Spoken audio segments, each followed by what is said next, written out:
నల్గొండ జిల్లా దామరచర్ల మండలం వీర్లపాలెంలో నిర్మిస్తున్న యాదాద్రి థర్మల్ పవర్ ప్లాంట్ వద్ద ఇవాళ నిర్వహించే ప్రజాభిప్రాయ సేకరణపై సర్వత్రా ఉత్కంఠ నెలకొంది. ఓవైపు పర్యావరణవేత్తలు, మరోవైపు భూ నిర్వాసితులు ఈ వేదికగా పలు సమస్యల్ని వెలుగులోకి తెచ్చేందుకు సిద్దమవుతున్నారు. యాదాద్రి థర్మల్ పవర్ ప్లాంట్ వెదజల్లే కాలుష్యంతో పర్యావరణానికి, వన్యప్రాణులకు తీవ్ర ముప్పు ఉంటుందని, దీనికి కేంద్ర పర్యావరణ శాఖ అనుమతులు రద్దు చేయాలని కోరుతూ మహారాష్ట్రకు చెందిన కన్జర్వేషన్ యాక్షన్ ట్రస్ట్, ఏపీకి చెందిన సమత స్వచ్ఛంద సంస్థ జాతీయ హరిత ట్రిబ్యునల్లో కేసు వేశారు. దీంతో ఎన్జీటీ ఆదేశాల మేరకు అధికారులు నేడు క్షేత్రస్థాయి ప్రజాభిప్రాయ సేకరణకు సిద్దమయ్యారు. కలెక్టర్ హరిచందన ఇప్పటికే ఒక పర్యాయం పవర్ ప్లాంట్ వద్దకు వెళ్లి అభిప్రాయ సేకరణకు చేస్తున్న ఏర్పాట్లను సమీక్షించి సూచనలు చేశారు. మరోవైపు జెన్కో ఇంజనీర్లు ప్లాంట్ వద్దే ఉండి అన్ని పనులు చేయిస్తున్నారు.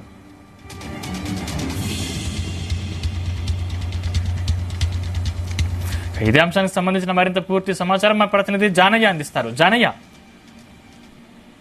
సందీప్, నల్గొండ జిల్లాలో అప్పటి తెలంగాణలో ఉన్నటువంటి బీఆర్ఎస్ ప్రభుత్వం ప్రతిష్టాత్మకంగా చేపట్టినటువంటి యాదాద్రి థర్మల్ పవర్ ప్రాజెక్టు సంబంధించి ఈ రోజు ప్రజాభిప్రాయ సేకరణ నిర్వహించనున్నారు. ఈ ప్లాంట్ నిర్మాణానికి సంబంధించినటువంటి విషయంలో పర్యావరణ అనుమతులకు సంబంధించి గతంలో కేంద్ర ప్రభుత్వం ఇచ్చినప్పటికీ దీనిపైన ఓ స్వచ్ఛంద సంస్థ, ముంబైకి చెందినటువంటి ఓ స్వచ్ఛంద సంస్థ పర్యావరణ కాలుష్యం పైన కూడా వెదజల్లే అవకాశం ఉంది. దీంతో వన్య ప్రాణులతో పాటు చుట్టుపక్కల 10 కిలోమీటర్ల పరిధిలో ఉన్నటువంటి గ్రామాలకు కూడా తీవ్ర కాలుష్యం ప్రభావం ఉంటుంది అనే విషయంలో కోర్టును ఆశ్రయించడంతో పాటు కేంద్ర ప్రభుత్వానికి కూడా ఫిర్యాదు చేయడంతో ఈ రోజు మళ్లీ ప్రజాభిప్రాయ సేకరణ చేయాలనేది నిర్ణయించడం జరిగింది. ఈ మేరకు ఈ రోజు ఏదైతే మిర్యాలగూడ నియోజకవర్గ పరిధిలో ఉన్నటువంటి దామరచర్ల మండలంలోని వీర్లపాలెం వద్ద ఉన్నటువంటి యాదాద్రి థర్మల్ పవర్ ప్లాంట్ వద్ద ఈ రోజు ప్రజాభిప్రాయ సేకరణ చేసేందుకు అధికారులు ఇప్పటికే అన్ని ఏర్పాట్లు చేయడం జరిగింది. అయితే ఈ యాదాద్రి థర్మల్ పవర్ ప్లాంట్ నిర్మాణానికి సంబంధించి 2015లో అప్పటి సీఎం కేసీఆర్ ఈ ప్రాజెక్టు నిర్మాణానికి శంకుస్థాపన చేయడం జరిగింది. దాదాపుగా 30,000 కోట్లతోటి ఈ ప్రాజెక్టును నిర్మించేందుకు అనుమతులు కూడా తీసుకోవడం జరిగింది. అయితే ఈ ప్రాజెక్టు నిర్మాణానికి సంబంధించి మొత్తం 4,000 మెగావాట్ల విద్యుత్ ఉత్పత్తికి సంబంధించి 5 ప్లాంట్లను ఒక్కొక్కటి 800 మెగావాట్ల విద్యుత్ ఉత్పత్తి చేసే విధంగా 5 ప్లాంట్ల నిర్మాణానికి చర్యలు చేపట్టడం జరిగింది.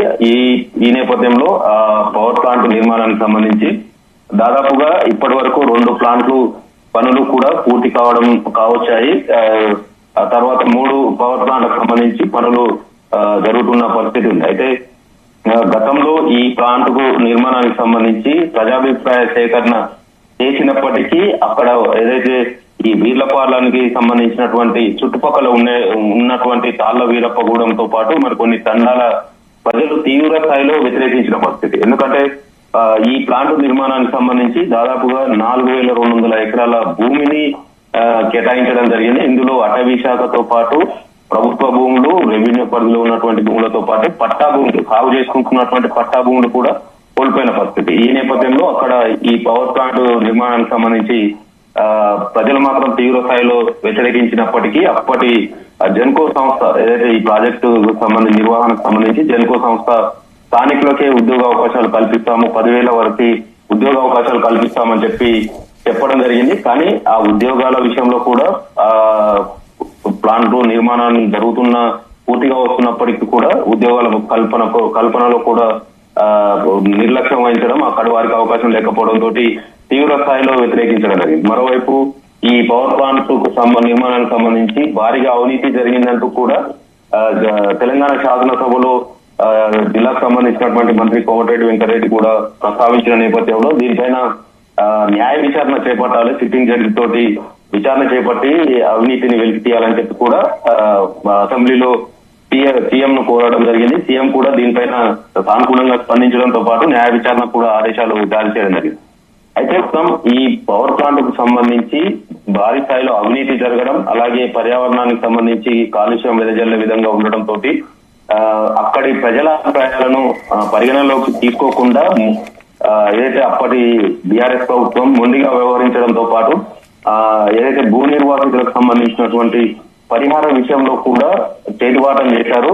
అసలైన రైతులకు పరిహారం అందకుండా కూడా చేశారనే విషయం పైన కూడా ఇప్పటికే విజిలెన్స్ అధికారులు కూడా ఏదైతే దానిపైన విచారణ సాగిస్తున్నారు. మరోవైపు ఈ కేంద్రం నుంచి ఏదైతే గతంలో ఇచ్చినటువంటి పర్యావరణానికి సంబంధించినటువంటి అనుమతులను కూడా కేంద్ర పర్యావరణ శాఖకు సంబంధించి దాన్ని రద్దు చేయడం జరిగింది.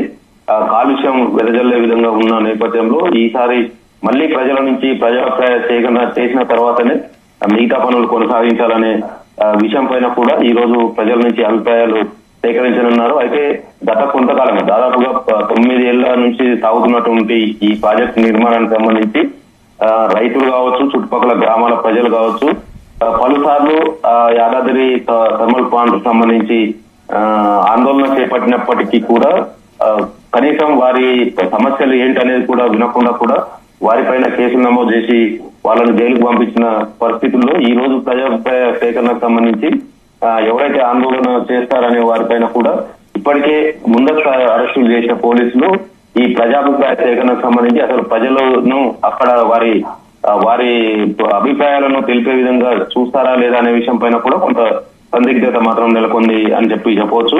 మరోవైపు ఇది థర్మల్ ప్లాంట్ కు సంబంధించి నిర్మాణ వ్యయం కూడా 30,000 నుంచి 36,000 కోట్లకు పెరగడం కూడా దీనిపైన కూడా కొంత ప్రభుత్వం విచారణ చేపట్టింది.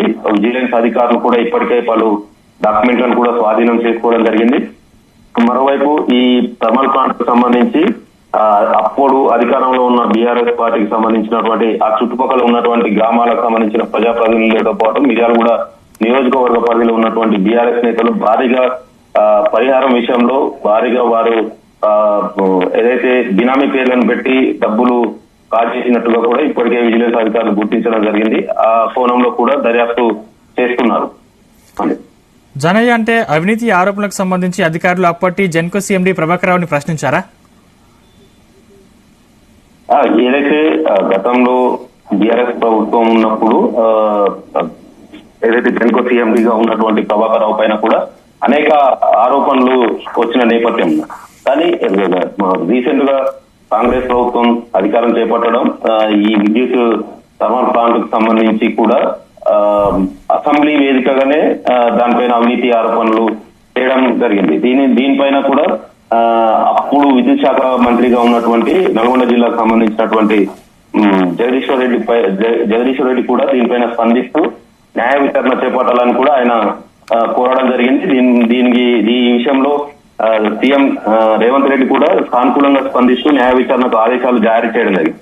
ఆ ఆదేశాల మేరకే సీఎం ఆదేశాల మేరకు ఇప్పటికే విజిలెన్స్ అధికారులు ప్లాంట్ కు సంబంధించి 2 ఉన్నతాధికారుల నుంచి ముఖ్యమైనటువంటి సమాచారాన్ని కూడా ఇప్పటికే సేకరించడం జరిగింది. అసలు రైతులకు పరిహారం వెళ్లిందా, కొన్ని 2 తండాలకు సంబంధించి పూర్తిగా ముంపు ప్రభావితం ఉండటంతో ఆ 2 తండా గ్రామాలకు సంబంధించి కూడా పూర్తి స్థాయిలో అక్కడి నుంచి వెళ్లిపోయే పరిస్థితి.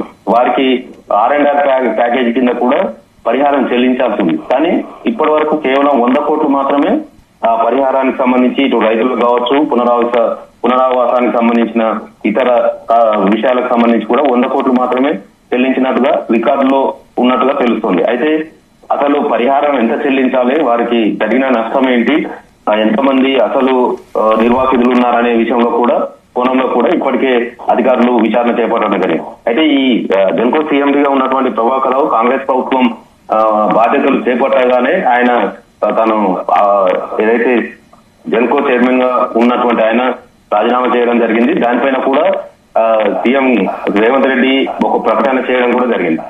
ఎవరిని కూడా వదిలిపెట్టాం, అవినీతిలో ఎవరు భాగస్వాములు ఉన్నారో వాళ్ళందరినీ కూడా ఖచ్చితంగా శిక్ష పడేలా చేస్తాం, వారిపైన విచారణ చేపడతామని కూడా ఇప్పటికే ప్రకటించడం జరిగింది. ఆ కోణంలో కూడా అధికారులు ఏదైతే ఈ యాదాద్రి థర్మల్ ప్లాంట్ కు సంబంధించినటువంటి నిర్మాణ వ్యయానికి సంబంధించి, అలాగే ఏదైతే నిర్మాణ ప్రాజెక్టుకు సంబంధించి నిర్మాణం చేస్తున్నటువంటి BHEL తో పాటు దాంట్లో BHEL కు సంబంధించి సబ్ టెండర్లుగా మరో 20 కోట్లకు సంబంధించి సబ్ టెండర్లు కూడా పిలిచిన పరిస్థితి ఉంది. ఎందుకంటే నిర్మాణాలకు సంబంధించి అందులో విడి భాగాలుగా చేస్తారు కాబట్టి మరో 20 కోట్లకు సంబంధించి కూడా టెండర్లు పిలవడం జరిగింది. ఆ టెండర్ల విషయంలో కూడా బినామీలుగా కొంతమందిని టెండర్లు అప్పచెప్పి అధికారులే చేతువాటం ప్రదర్శించారనేది కూడా ఆరోపణలు ఉన్నాయి. ఈ నేపథ్యంలో కూడా అధికారులు ఆ టెండర్లు ఏ విధంగా కేటాయించారు, నామినేషన్ పద్ధతిలో చేశారా లేదంటే బహిరంగ టెండర్ నిర్వహించారా అనే కోణంలో కూడా విచారణ చేస్తున్నారు. మొత్తం ఇప్పటికే ఈ యాదాద్రి థర్మల్ పవర్ ప్లాంట్ కు సంబంధించి నిర్మాణం చేపట్టినప్పటి నుంచి ఇప్పటి వరకు కూడా జరుగుతున్నటువంటి కార్యకలాపాలకు కావచ్చు, నిర్మాణ పనులకు కావచ్చు, నిధుల వినియోగానికి సంబంధించి నిర్మాణం ఎంత మేర జరిగింది, ఎంత మేర ఖర్చు చేశారు, అసలు ఎక్కడి నుంచి మెటీరియల్, రా మెటీరియల్ కావచ్చు, ఇతర మెటీరియల్ కి సంబంధించి ఎంత ట్రాన్స్పోర్టేషన్ జరిగింది, పరిహారం ఎంత చెల్లించారు అనే కోణంలో కూడా పూర్తి స్థాయిలో విజిలెన్స్ అధికారులు మాత్రం ఇప్పటికే విచారణ చేస్తున్నారు. దీనికి సంబంధించి కూడా అధికారులు ఎవరైతే ఇచ్చారో జెన్కో చైర్మన్ గా ఉన్నటువంటి అప్పటి సిఎండి ప్రభాకర్ పైన కూడా అధికారులు ఇప్పటికే దృష్టి సారించడం జరిగింది. ఆయన వ్యవహార శైలి, ప్రాజెక్టు నిర్మాణంలో ఆయన వ్యవహరించినటువంటి విధానం, ఆయన చెప్పిన అధికారులకే కొన్ని చేసిన అంటే పనుల విషయంలో కానీ పరిహారం విషయంలో కానీ ఆయన సూచించిన వారికి ఇవ్వడం పట్ల కూడా కొన్ని వివరాలు సేకరిస్తున్నారు. ఆ మేరకు కూడా విచారణ పూర్తి స్థాయిలో జరిగితే న్యాయ విచారణలో అవినీతి తేలితే మాత్రం ఏ అధికారిని కూడా వదిలిపెట్టడం అనేది కాంగ్రెస్ ప్రభుత్వ వాదన. ఈ నేపథ్యంలో ఇటు నిర్వాసితులకు మేలు జరిగే విధంగా, అలాగే అసలు అవినీతి జరిగిన వారి నుంచి వారిపైన శిక్ష పడే విధంగా కూడా, వారిని శిక్షే విధంగా కూడా ఏదైతే ప్రభుత్వం వ్యవహరిస్తుంది ఆ మేరకు విచారణ కూడా చేస్తుంది. మొత్తం ఈ థర్మల్ ప్లాంట్ కు సంబంధించి నిర్మాణానికి సంబంధించి కృష్ణా పరివాహకం ప్రాంతం కావడంతో, ఎక్కువగా అటవీ ప్రాంతం ఉండడంతో ఆ కాలుష్యం వెదజల్లే విషయంలో వన్యప్రాణులతో పాటు చుట్టుపక్కల గ్రామాలకు సంబంధించి కాలుష్యం వెదజల్లే విధంగా ఉంటుంది. దాదాపుగా 10 కిలోమీటర్ల పరిధిలో ఈ థర్మల్ పవర్ ప్లాంట్ కు సంబంధించి కాలుష్యం వెదజల్లుతుంది. ఈ నేపథ్యంలో దాంతో తీవ్ర ఇబ్బందులు ఎదుర్కొనే అవకాశం ఉంది. ప్రజల ప్రాణాలకు, వన్య ప్రాణాలకు కూడా ముప్పు ఉంటుంది అనే విషయంలో